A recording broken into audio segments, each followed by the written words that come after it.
bestowed on mankind the ability to make material needs, travel in which human life is peace, and communication is needed.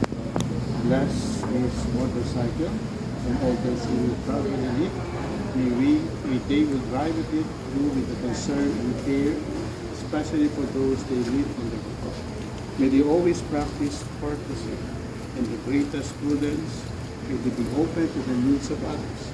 And as they go to work or the position, let them always perceive the presence of Christ as companion in the way.